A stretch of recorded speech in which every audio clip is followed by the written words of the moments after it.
Well, welcome to our webinar. We really wanted to provide something that was most helpful to you instead of kind of sitting through a webinar where, there are bits and pieces that might be helpful. We wanted to answer your questions. So, Liz, do you want to introduce yourself? Sure. Hi, everybody. I'm Liz Yee. I am the Director of Enrollment Management and Marketing at Lowell School, which is in Washington, D.C. We'll talk a little bit about that really mouthful title a little later. And I've been doing admissions and marketing work for about 12 years, and I'm looking forward to answering some of your questions today and having a great dialogue. Thanks for joining us. Thanks, Liz. I'm Trevor Waddington. I'm the principal at Truth Tree. We work with independent schools on digital marketing, and some of that will kind of come through with what we're talking about today. I'm also a former director of admissions, marketing, enrollment management, communications, financial aid. I'm sure a lot of you have titles now that are longer, whether it's official or not. So welcome you to this. So let's get started.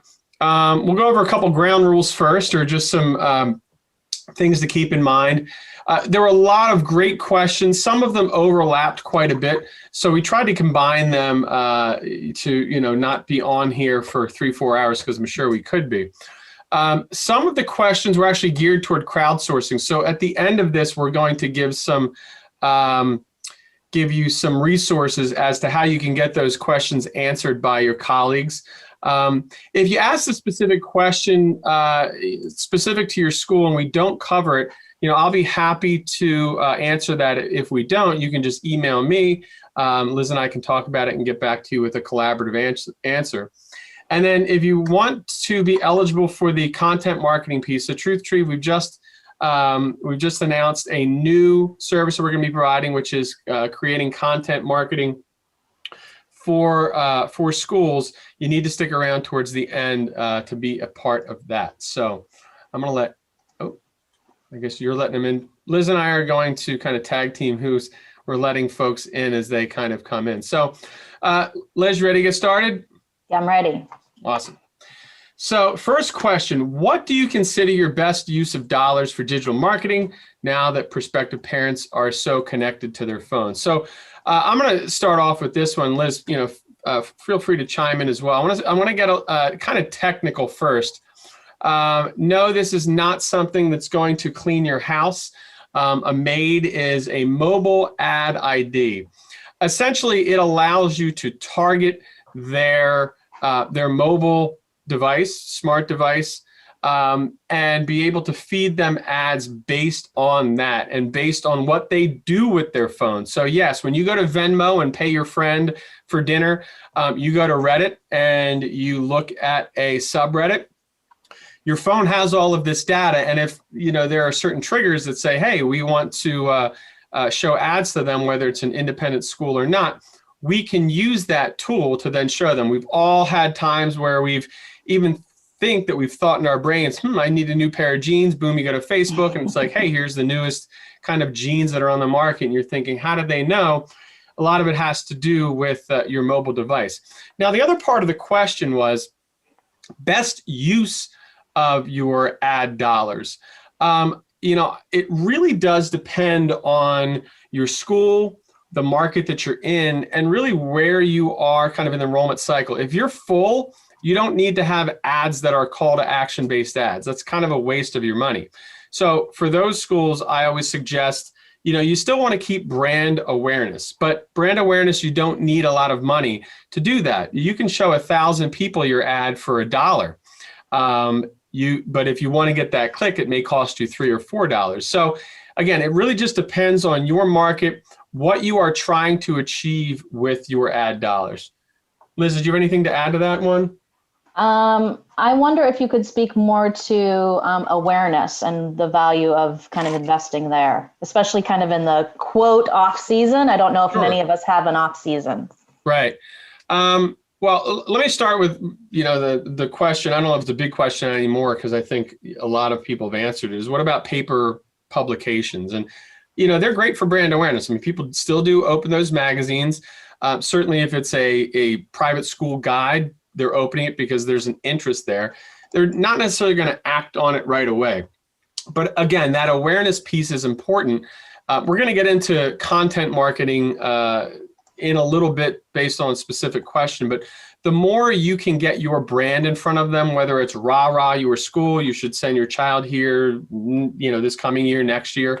I think those are important things, but just general awareness. A lot of us, we're a hidden gem, that sort of syndrome you want to get out of. And digital is the way to do that, because people are on their devices, they're on their computers all day, obviously during the pandemic, even more so. All right, moving on to the next question. Can you talk about website pages in relation to giving visitors the best experience? Liz, did you want to kick off? I can kick off. Yeah, I'll kick off. What I really like to think about is first having a really hard question with you, with your school, with your comms team, with your admissions marketing folks, and really asking the question, what is the purpose of your website? And I think some of us can kind of get in that cycle or that trap of, well, the website is for everyone. But really kind of teasing out, is it for current parents or is it for prospects? And really kind of getting some real deep clarity internally, because that will really shape the web experience for prospective parents. I think other pieces to think about are speed and design are really important aspects of your website. Parents really expect that your site images display correctly, they load quickly, and really slow mobile time, as we know, we're all on our phones, can really be frustrating, and you're going to click off of it instantly. So really making sure your images are optimized for mobile devices and social media is really a really elemental foundational piece to your website. I think also really think about intuition. Fancy designs can really be eye-catching, but they can also be confusing. So no matter how fast your website loads, really people don't want to spend unnecessary time trying to navigate and find the information that they need. So you really want to make sure that your menu and your navigation bar are at the very top of your website, and have links in those as well to get parents to the information more quickly. We also know that parents are coming to our websites. We know what they're looking for. They're wanting to know about our schools, how to apply. They want to know about the program. So making sure that information is really front and center as well. And I think a really cool exercise could be having someone else outside your school really test the website. We really spend hours and hours on our websites. We know them intuitively already, kind of inside and out.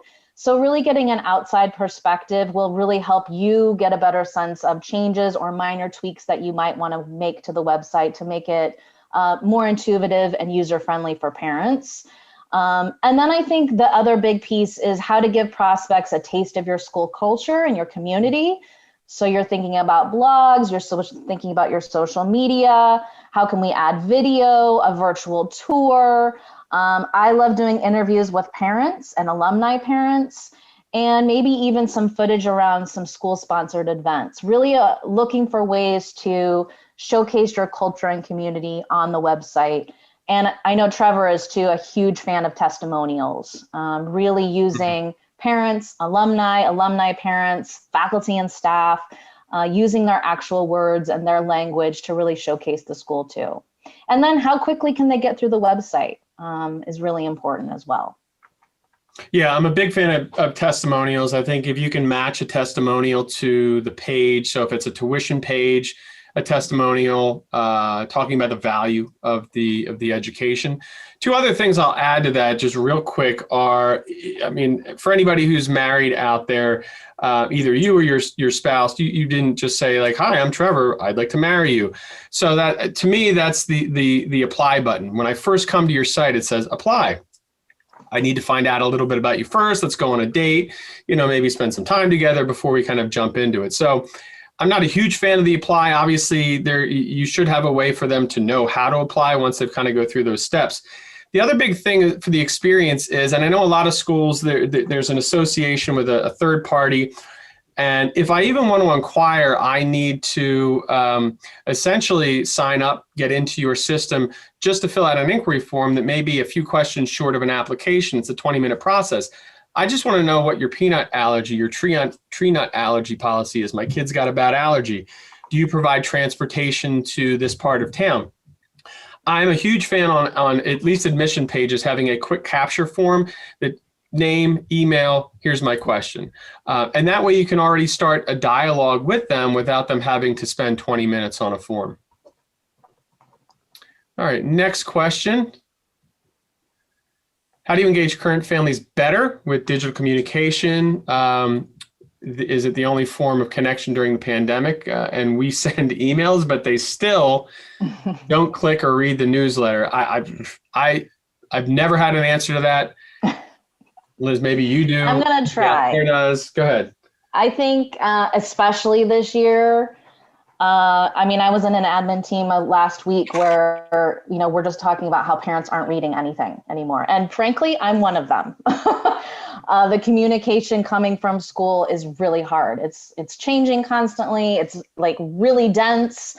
And so I think this year, especially, it's been really challenging to connect with parents. I think pre-pandemic, it was getting hard as well. We were hearing a lot from parents that, I'm not reading the newsletter and I'm not getting the information. So I think from my perspective, we really can't rely on one communication channel anymore. We can't expect that the parents are going to read the newsletter every week that you send out from top to bottom and pore over it and digest it.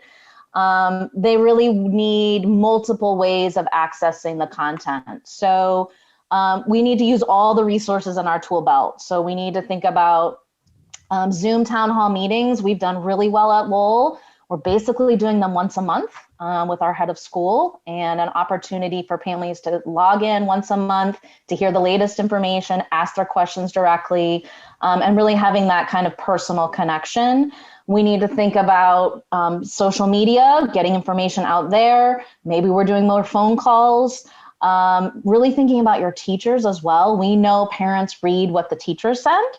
So are there ways that the teachers can share information out? Maybe you're offering a template of information they can add to their emails or their newsletters as well, and really think about how they can easily share information out as well. I think at the end of the day, we have to really just understand that we're not always going to hit it right, and parents are always going to say that they're not getting the information.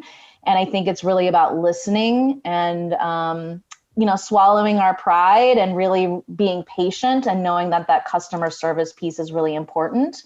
But thinking of ways that we can send the information in various channels in different ways that hopefully will reach them where they are. If they're on social media, maybe they'll see it there. If they're reading the newsletter from the teacher, maybe they'll read it there as well. Sabrina asked about text messaging. Is it too informal?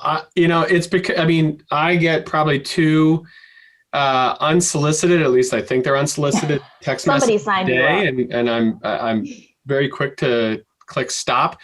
But certainly if it was a company that I was engaged with and it's something valuable, yes. So I think obviously you need to tell them that you're going to text them. I think that's a new, phone. What's the best way to communicate with you? Phone, email. Add text to that. There's lots of platforms and services. I'm actually going to talk about a great place to find some of those in a little bit when we talk about lead generation platforms. The other thing too, I would say, is voice first. So Alexa, Google, you may have seen me just looking down if you're looking at the video and not the screen. My kids just came back inside. I think I sent them an email, a newsletter. I posted it on the refrigerator. Daddy's in a webinar from 1 to 2-ish. Please, no jumping around, no loud music. So the next thing I was going to do on my phone was to send them an Alexa announcement that's ding from Trevor. Please stop jumping up and down. I haven't sent that yet, so they're still jumping up and down. Trevor, I would add too, at Lowell, our learning management system does allow for text or phone or email, and you can set those. I just, as a parent, signed up for everything because I wanted to kind of see what was coming through too. But there's a note in the chat here that one school is doing fax SIS to put their phone numbers in there, and then another one called Square, Parent Square, which does something similar. So I think that's where parents are at. They're used to getting text messages. And I think to Trevor's point, it would be more welcomed than, kind of the random group that you weren't expecting. And I think just getting to where parents are at is important. Awesome. All right, next question. What are some ideas for engaging parents, families when they can't be on campus? We're finding that children are the ones making the high school decisions. Yeah, two good questions. Liz, what are your thoughts? I think we heard this a lot this year at my school, that we really lost that community connection, and parents are really desperate to feel connected again. And so we at Lowell are really making a concerted effort this summer to bolster the community for not only new families, but returning families as well, and really doing a lot of intentional work around that. I'm also flagging families that joined us this school year as a little bit of a vulnerable group. They came to Lowell, they enrolled in last spring, basically, pre-pandemic, and, really never got that kind of full experience. So I'm flagging them as a group as well that we really need to nurture and bring into the community as well. And so our advancement team this year, we're working through it right now, but we took the lead in developing that plan. We really didn't want to have this kind of back and forth discussion for over several months about ideas and dates. We really said, we know we need to build that community connection again, so let's get a plan in motion. So we are working, we've got 3 connection points this summer planned for every grade, all outdoors, and we're really looking for that minimal lift. So we're all kind of, as Trevor said, wearing multiple hats and really stretched right now. So we're working closely with our PTA to help them kind of bring in the community feel and help orchestrate some of this work. And some ideas that we're bouncing around are, for our preschool families, doing a snack, bring your own snack and story time with a Lowell parent. And so we've identified a parent that maybe is dreaming about being on the stage and really has that passion and that theatrical side to them. And so hosting a snack and story time. We're also talking about a play date with popsicles on our front field and our playground. We're going to do an outdoor movie night for our middle school kids. Also talking about merch and swag for our new families, and outfitting everyone with some Lowell gear. Maybe that's something you open up to the entire school community and kind of get that branding and that marketing out into the world. Maybe there's some parent education events that you could host. I know schools are talking about doing student virtual meetups as well. Maybe a virtual trivia night for parents. And then one big piece that we are putting into place for our new families is tours of the inside of the building, because they've never actually been inside the spaces. So we'll be implementing that this summer as a way of kind of building that community as well. Yeah, I just added that when I was doing high school X-Mission and kids would come back, how was it?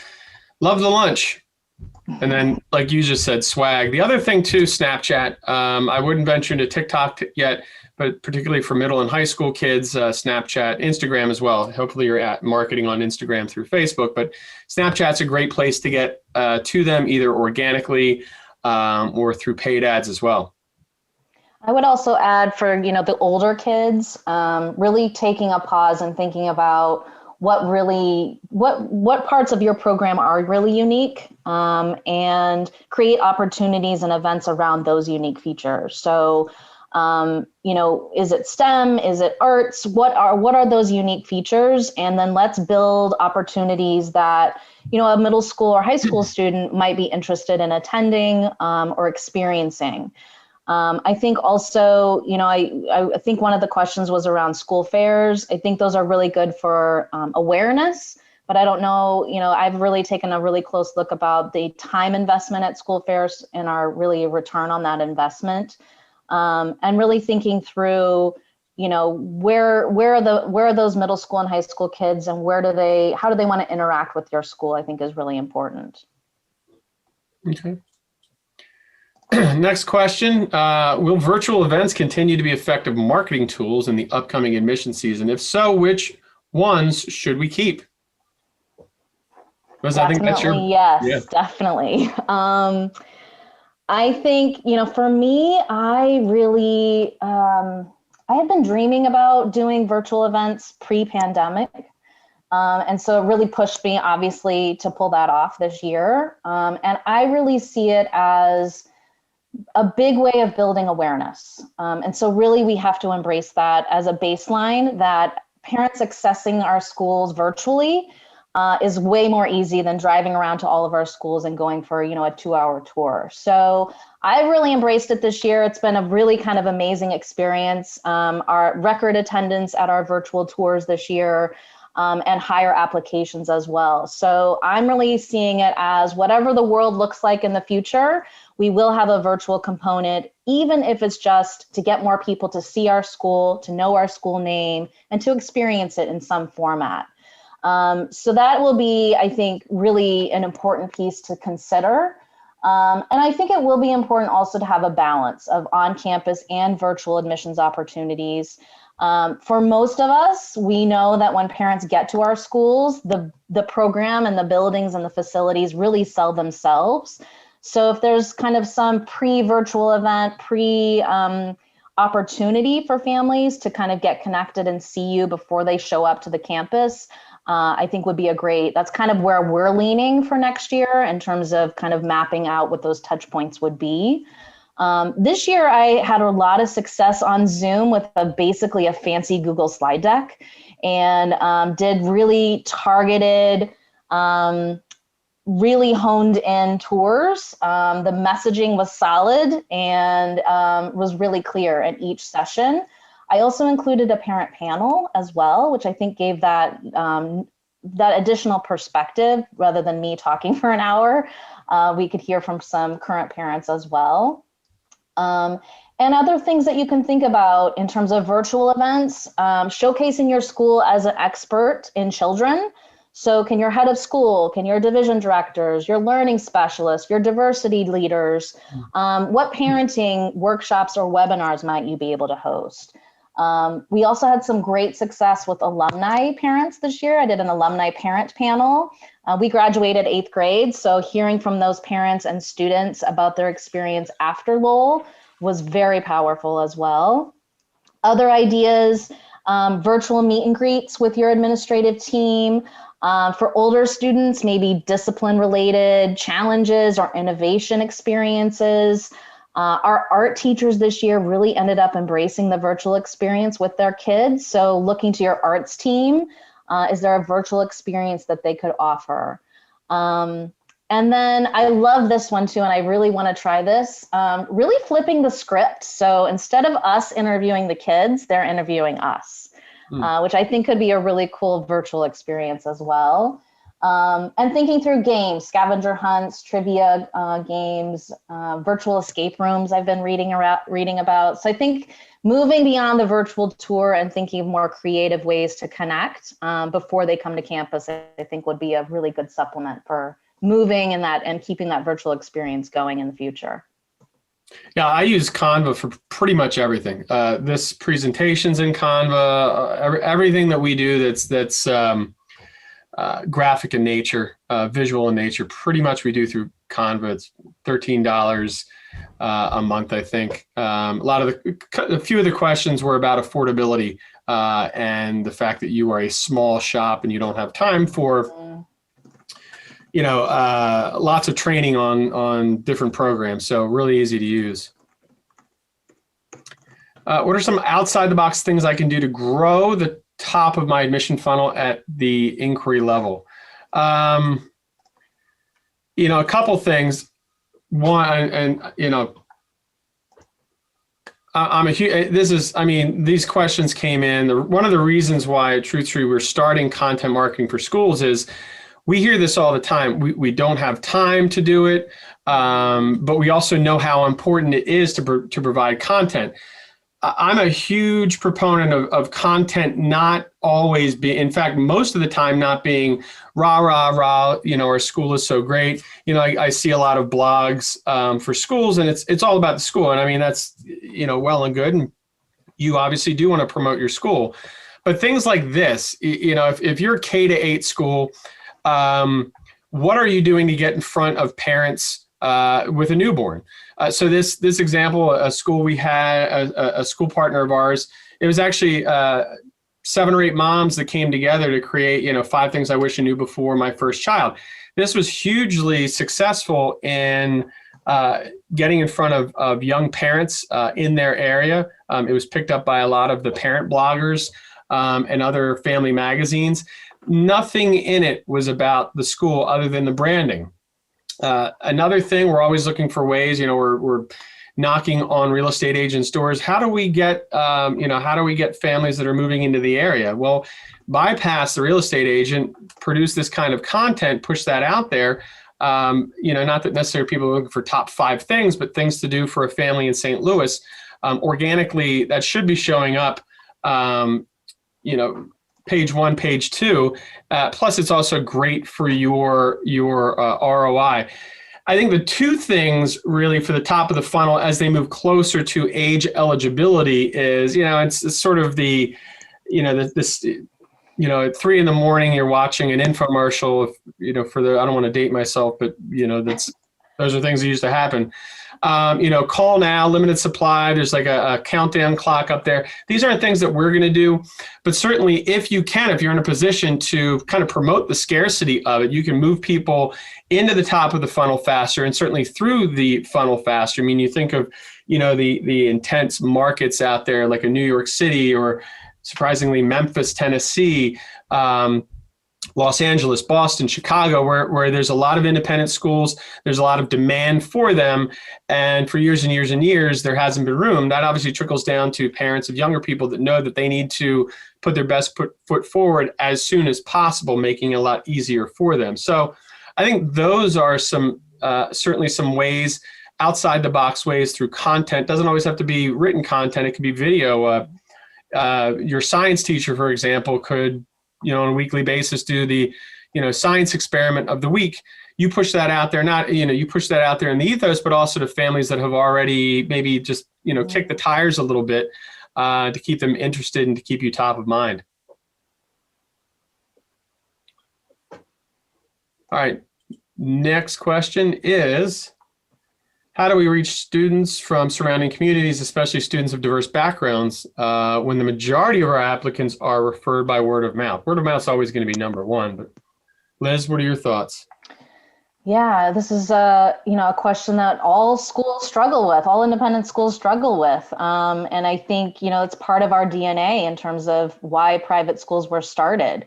We were designed to, educate children of the powerful elite. And so that combined with the competitive admissions process, there's a lot in our DNA that we have to really work through and overcome. And I think it's a great question. And I think it's important that we start somewhere. So I think really getting a sense from your admissions lens, from your school community lens, what's the goal when we talk about diversity? And getting consensus around that. Are we looking to add more students of color? Are we looking at socioeconomic diversity? Are we looking at neurodiversity? Are we looking at family makeup, languages, gender? What are the actual pieces that we're talking about? And really getting clarity around the specific goals for your school. We know that diverse schools build better thinkers. If we all talk the same and look the same, we can have shortcuts in our conversations. And a diverse environment means that we have to stop and pause and say, I've never heard of that. Tell me more. And so it really it creates a more challenging teaching and learning environment for kids and adults as well. So this is really, I wish there was like a quick fix to some of these ideas. This is a really intensive, targeted, long-term campaign. And as I said, it's really important to start. So the ideas that I have that we've been working through, some of them fall under the admissions and marketing lens, but, the increasing diversity in our schools is really a school-wide effort. And so a lot focuses around hiring and professional development. That's a really big priority, and building and retaining faculty and diverse faculty will bring more families and students of diverse backgrounds. Identifying what are the local, structural, attitudinal, culture barriers to diversifying your student body, really getting a lens in and clarity around that, knowing your specific market as well. And I think the other really big piece is collecting data and really saying, where are we now? Where do we want to go? Getting that benchmark So again, going back to what are the goals and where are we now? And then I think, building that community engagement as well is really important. Relying on your current families. If you're looking to increase families of color, do we have an affinity group? Can we get a focus group together? How are those families feeling about their experiences? How can they increase their word of mouth? And really building that, that back and forth dialogue with the types of families that you want to bring in, and ensuring that the program is meeting their needs as well. What would you add, Trevor? To that, I mean, yeah, certainly the diverse piece as well. You can use that. I think for the surrounding communities, you got to give them a reason why. Certainly, if there are independent schools right in their neighborhood, why would they travel, from where they are to where you are? I think that's where marketing segmentation comes into play and trying to figure out why based on their personas. And I think with that information and coupling with families that have come from those areas as well, why did they come? What are some hyper-local opportunities, whether it is an in-person event? I mean, maybe we've all been asked by a board member or somebody like, hey, have you ever thought about going to the fill-in-the-blank farmer's market? And is it a waste of time? You're not going to get any inquiries from it. People don't go to farmers markets they go there to buy fruits and vegetables, not to find an independent school. However, it is awareness. If you're doing that consistently, you can't say that you're a hidden gem. People know who you are. And then also any, HOA newsletters, things like that. If it's in an area with a high market potential for you based on the persona data, those are little things, really inexpensive things, can be time consuming, but typically inexpensive things that you can do. There's some good stuff in the chat too. I want to draw people's attention to that too. Okay, think about it. Great ideas popping up there if people want to take a peek. Oh, nice. Yeah, so check that out. We've got some good ideas coming in for people that were looking for those. What affordable lead generation software do you recommend? So since I started TruthTree, my team knows that I am the king of the 14-day free trial. Trying every app, every software, everything for a week, 2 weeks, making sure I put on my calendar to evaluate and opt out so I don't get charged. The thing that's come to my attention over the last year plus is it's called AppSumo. If you're not familiar with AppSumo, and the key word there is affordability, because there's a lot that are specific to our space that can help you with lead generation. You've got HubSpot, just among many others. AppSumo is my absolute favorite thing. If we are looking for something new at TruthTree, whether it's a better solution for one of our school partners, a better solution for us to be more time effective in the work that we do, we jump over here, we look at some of the stuff. What's great about this is a lot of these platforms and companies are up and coming, so they want to get a critical mass of clients out there so they can say, hey, we have X amount of clients. Here are all the great reviews that we can have.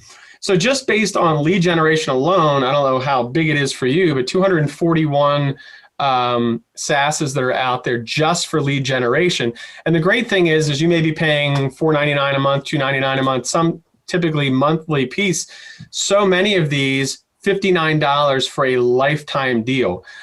So definitely worth checking out. It may not be that A+ platform that would be awesome for you, but when it comes to affordability, I think AppSumo is the place to go for really all those needs to make life quicker. I think Calendly, for example, came up through AppSumo. I'm trying to think of some other ones.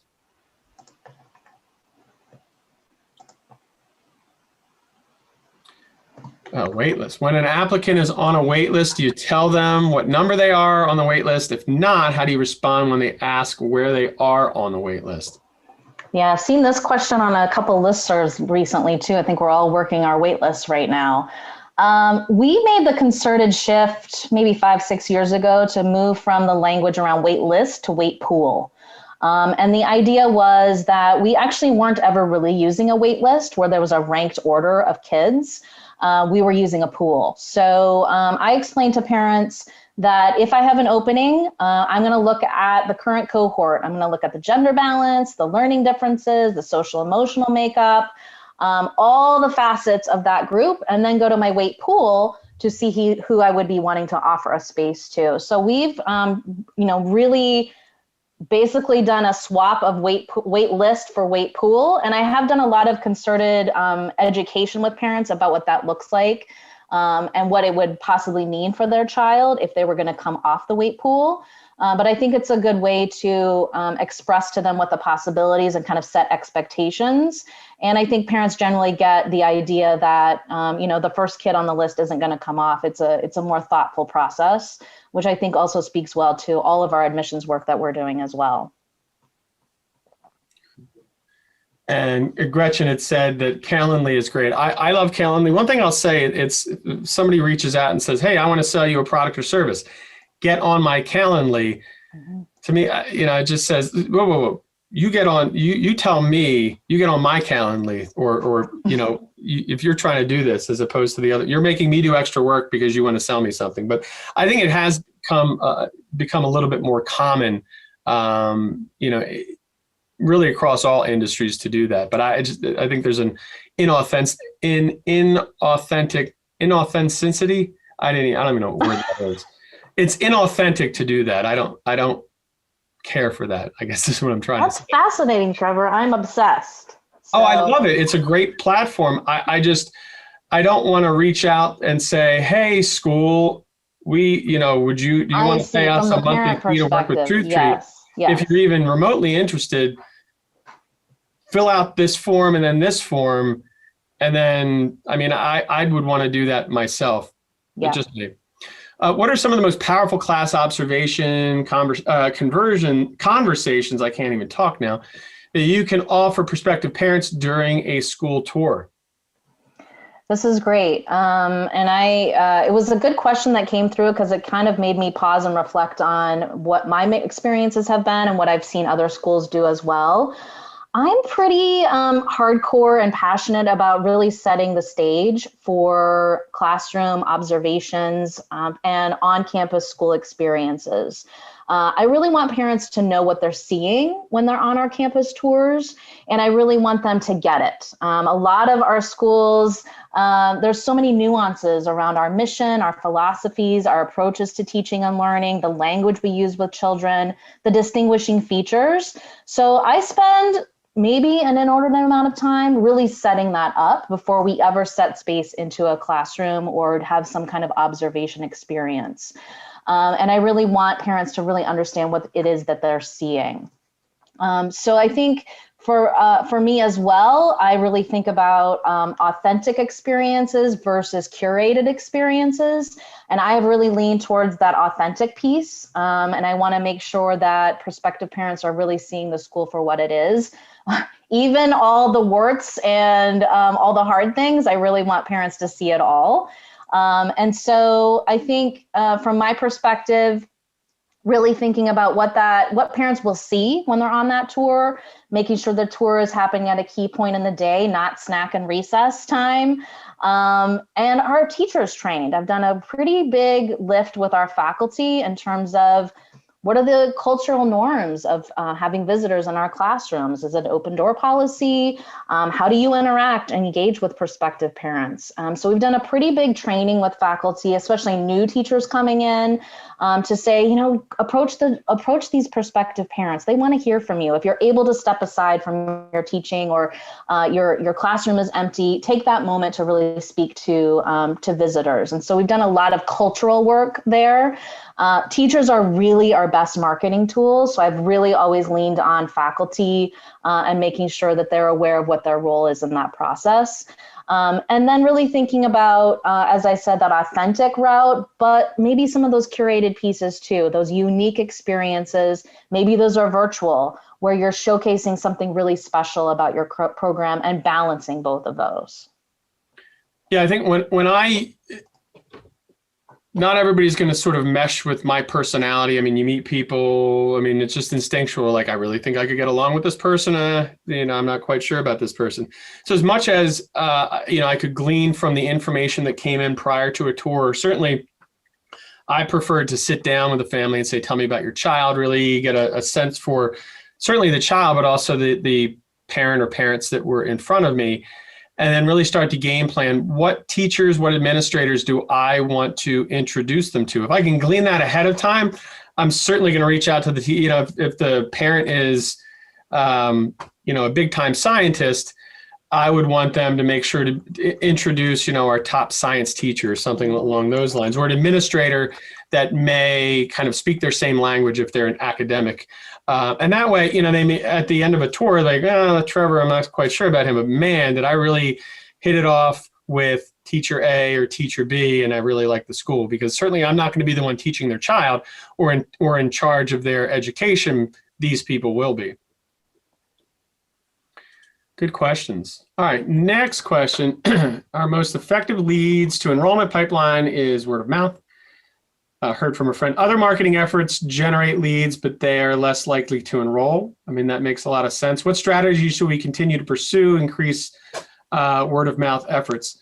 I think it's great. I wish more schools would use KPIs, ROI, and really keep consistent year-to-year data so they can make the best decisions possible. One of the things that I would strongly suggest when doing this, whether it is, I don't want to go back to the paper peaks because I'd just be redundant. I think one of the ways to improve word of mouth is, and many of you are very likely already doing this, is give your parents a plan on how they can effectively spread word of mouth. Like, oh, my kid goes to this school. We really love it. The teachers are great. We really like the community, things like that. That's nice, but it's not giving any sort of specific benefits. So a way to help your parents kind of engage, something I'm a huge proponent of as it pertains to social media, is give them a reason to ask them a question. So we've got two ads here, but it's a great picture. On the left, students in Mrs. Smith's kindergarten class learning about the vowels in animal words this week. Great. I love to see that, but there's really no reason for me. I mean, I might like it, which is nice, but if I want people to comment, which is going to help with where it's positioned in social media, ask questions, get them to respond. This is a fake ad, so to just drive the point at home, on the left, you've got 2 thumbs up. On the right, you've got 43 variety of wows, heart, loves, likes.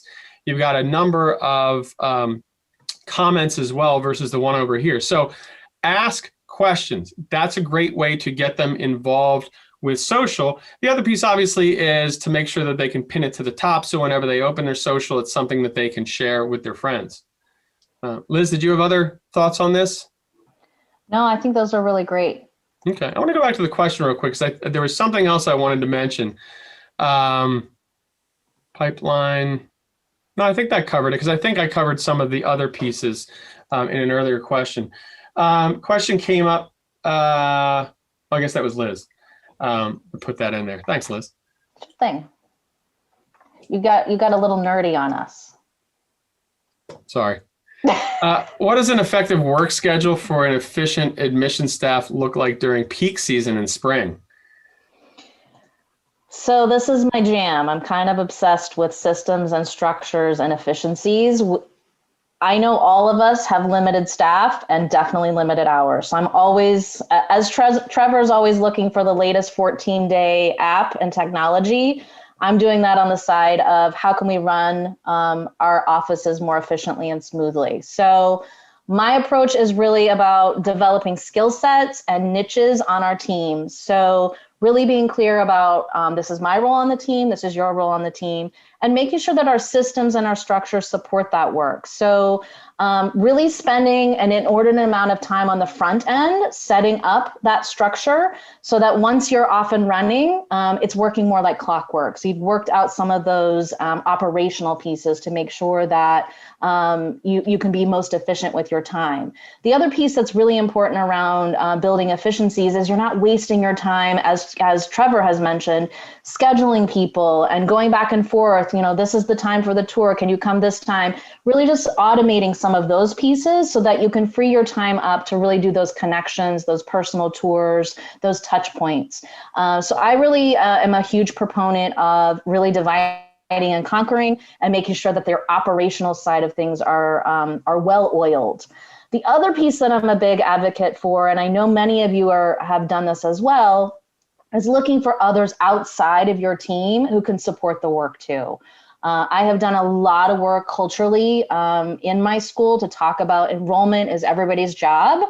And so we really take that literally and figuratively as well. How is the receptionist working with the admissions team? Sometimes that person is the first person that greets our guests. Do they have access to your admissions calendar? Do they know who's coming in that day? Can they greet your guests by name? Get them situated in your lobby. Are there admin assistants, auxiliary program staff, the learning team, others who might have some free slivers of time, parent volunteers that could help support your work too, and think about your admissions team more than the immediate kind of full-time, part-time staff, and look for other folks who you can bring in as well to really maximize the efficiency of the team.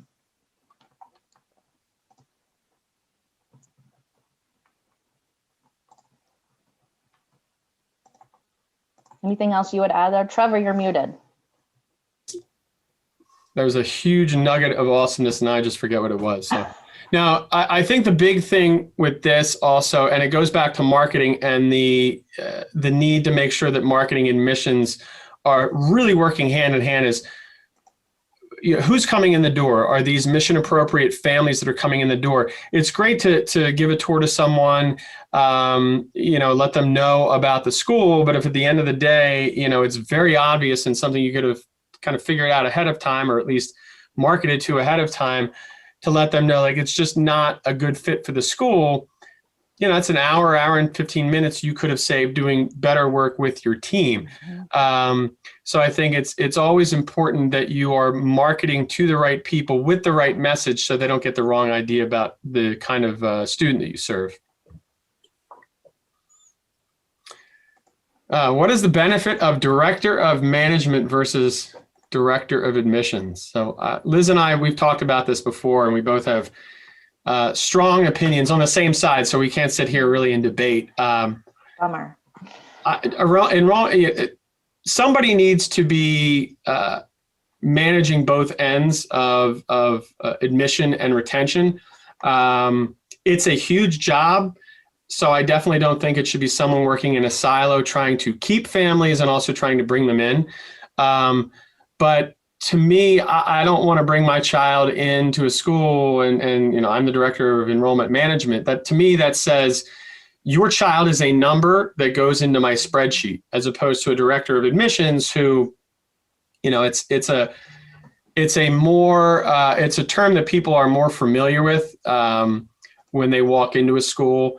I know of at least a small handful of schools that use this, in the tagline, externally and internally. So I like the fact that this was put in parentheses here. So internally, I think enrollment manager, because, if you've been in marketing or admission, particularly in admission, you're telling teachers, by the way, I've got a lot of extra work for you that you're not going to get paid for, and I'm not even your boss.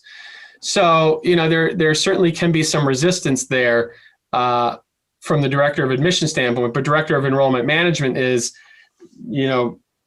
I'm in charge of making sure kids are coming in and kids are staying here. So a big part of that is the work that you're doing, not to say like you got to give every kid an A to keep them happy, to keep the parents happy. That's certainly not going to be the case, but that's me rambling. That's my 2 cents on the subject. I would add too, so my title changed this year to Director of Enrollment Management and Marketing. Again, that big mouthful. But I use the two interchangeably. And it was a big push internally. There was this whole debate of like, well, Liz, this is your title. This should be the title you use on your emails. This is, this is what it is. And so there was quite a bit of debate around this topic of what this looks like internally versus externally. And we did land on kind of having that flexibility in terms of what prospective parents see. So I think it's something to just keep in the back of your mind if your school is moving in that direction.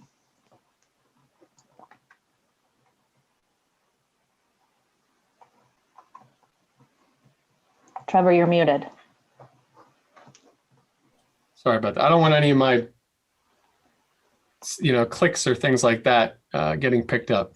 What I was saying was that there were a lot of questions that came in that were more crowdsourcing questions, and frankly, getting answers from me. I mean, I haven't been in your chair for a number of years now, and Liz is one person. So to answer some of these questions. There are resources, many of you probably know them, know what they are. If you don't, we just wanted to kind of put them here. So there's a number of Facebook groups. All Transparency, School Brand Heroes is Truth Trees Facebook group. There's also Snyderby University. Brendan Snyder is well-versed in all of this stuff. Inspired Ed, School Marketers.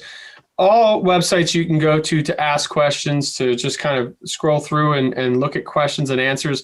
There's also great listservs out there, EMA, ISM, ASAP, NAIS.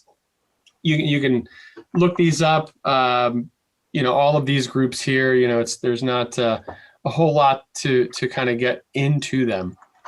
Trevor, I'm going to add your Genius group that you developed that's still in effect, that I'm still a part of. I call it the Lunch Bunch. Oh, right. But I think there's about 10 of us.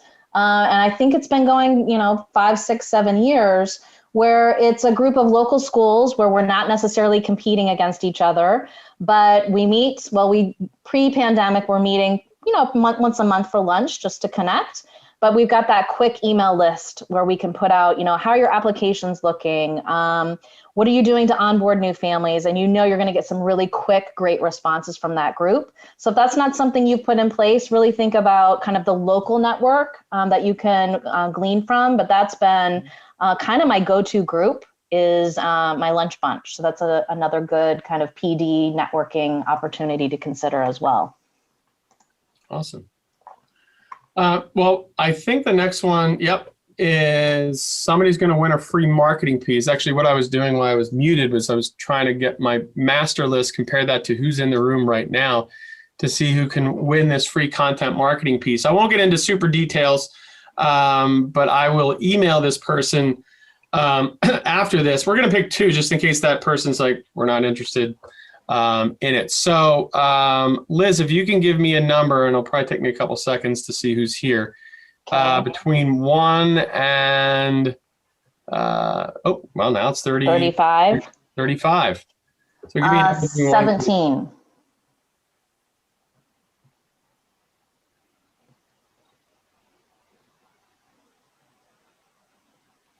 Nick Morton.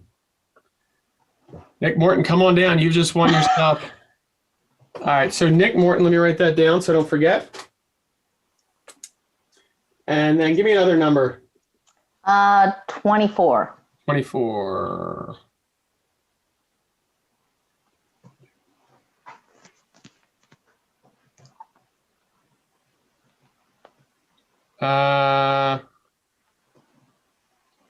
Kristen Peralta. Nice. Next one, because I know there were also some non-school people, some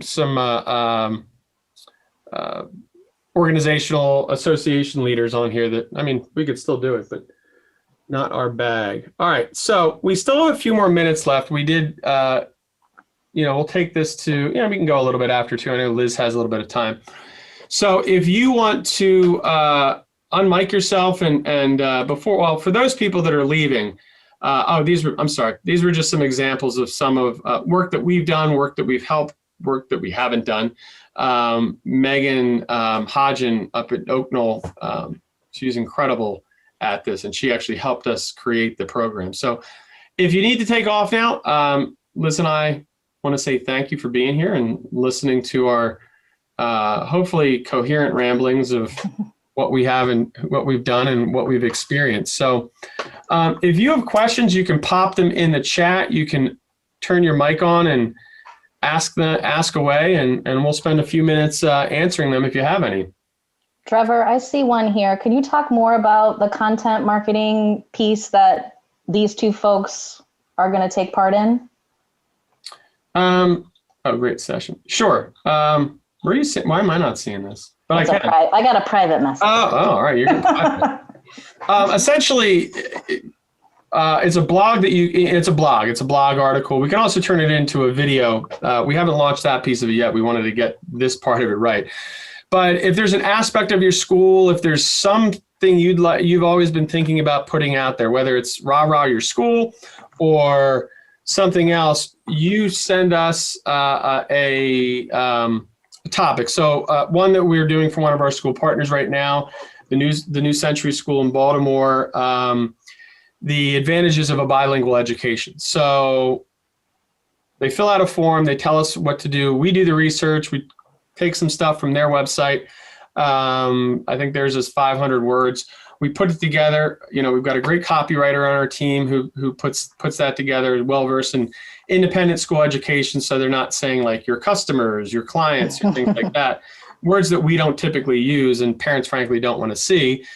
We send it to you. You approve it. It's yours. We set you up with the right SEO keywords and meta tag, meta description. You can use your own photo. We'll find a stock photo that we're not stealing from someplace, how to tag that photo right. You put it on your website. We also put it on DC School Hub and NY Metro Schools, two websites that we own. And you're free to shop it around to some of the parent magazines that are online, things like that. Usually, our conversion rate for those are about 30%, but we know a lot of the, at least regional to where we are, and then also a few national ones, and we can kind of push those out there too. So good question. I have another one. This is, and folks might want to chime on this too. This could be another good crowdsourcing question is, what are folks doing in terms of photo and video assets? So are you using pre-COVID? Is everybody wearing masks? And I would say at our school, we're leaning towards a combination to really kind of show, what life was like before, but also that we are able to, we have happy kids in masks. Teachers are happy. We're teaching, we're engaging. The experience is still joyful and exciting. So we're doing a little bit of a combo of both. I don't know if other folks have any other insights in terms of how they're approaching that.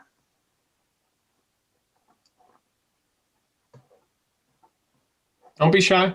Feel free. And any other questions, if you have, you can put them in the chat as well or unmute yourselves. We're getting to be a smaller group, so happy to take any more questions.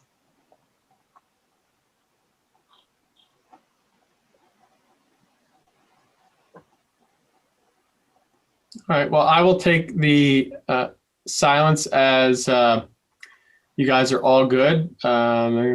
All right. Well, Liz, do you want to do the outro since I did the intro? Sure. This has been really fun. It was actually really lovely to see folks' questions and just feel that sense of community and know that we're all kind of in this together. I hope this was helpful. And I hope you were able to kind of get some direct ideas and some direct insights to keep the love and the excitement going. Hopefully, we didn't really get to self-care, but hopefully folks will have a little bit of time to process this year. I was telling Trevor a couple of weeks ago, I've been doing, you've probably seen some of my blog posts. I've been doing a ton of writing, just processing what this year has been like. So I would encourage you to do the same. We've been through a lot and we've done amazing work for our school. So there's a lot that we should be proud of, but I hope this session was helpful. Thanks, everybody. Thanks, everybody. Have a great day.